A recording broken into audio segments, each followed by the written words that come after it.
I'm going to talk a little bit about how to stay dry and warm when it's raining like it was last night, because it's quite a challenge. I mean, this time of year in summer, end of summer, temperatures are still pretty good, but you can soon get cold once you've got wet, even when the temperature's pretty warm. So it's important to stay as dry as you can. So I go for overkill, and I'm probably one of the few hikers or backpackers, or whatever you want to call us, who carry one of these, an umbrella. This one's really lightweight, and I can use this without actually putting my coat on sometimes. When you're cooking, like I was last night and it's raining, it can be a lifesaver. So I always carry this.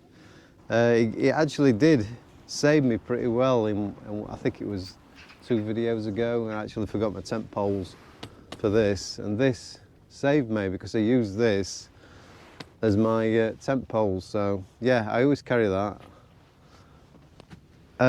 Another thing you need is good boots. Very underestimated. Once you get your feet wet, they get cold very quickly. So I always use, when it's going to be bad weather, I always use these. These are Mendel leather. I think they're leather lined, and I treat them every time I get them wet or dirty. I wash them down and I retreat them again, and I can walk through rivers in these and my feet will stay dry. So your feet, very important. Also underneath there, I'll use waterproof socks. I forget what these are called, but these are the long version. They come right up to my calf.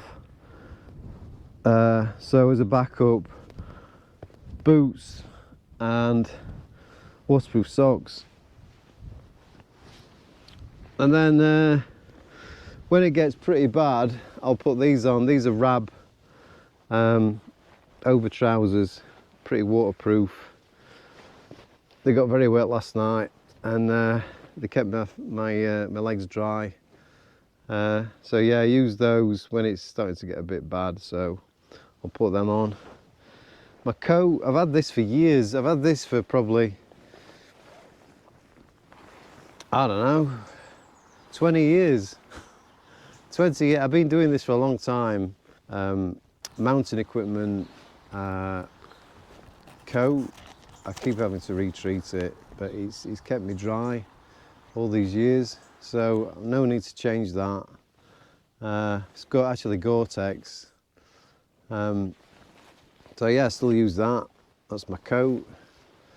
And then in the tent, what you need is a change of clothes.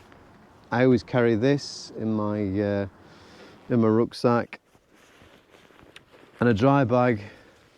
I put all my spare clothes in this dry bag, and it's a Sea to Summit event dry bag. So all my spare socks and gloves. I've got gloves in here. You never, even in summer, you just, sometimes your hands get cold, so these are very lightweight Pertex gloves from Rab. So I've got gloves, I've got spare socks, I've got a spare top which I've got on because my one last night was a bit damp, so it's always good to have a top to change into. And I carry these what I've got on at the moment. These are Montane. These are actually insulated trousers, and I use these as like pajama bottoms, if you like, inside tent, and they always keep me really cozy inside there. So yeah, but it's important to stay dry. In fact, it's critical, because you know it can be a life and death situation if you get wet and cold and hypothermia starts setting in. It can be very tricky when temperatures start to drop. So yeah, it's vital. So always carry a dry bag spare clothes. When you get inside the tent, even when it's raining, you want to make sure that it's well ventilated, because once you're in there, your body heat will cause a lot of condensation if you've not got good venting system on your tent. This one, the vents are at the end and it blows it through, blows the wind through. But if there's no wind blowing at all, what I do is I'll open this a bit, I'll open this, get some air in, and it usually keeps me dry inside the tent as well. So yeah, so that's it basically. That's what I use and that's what I do to keep dry.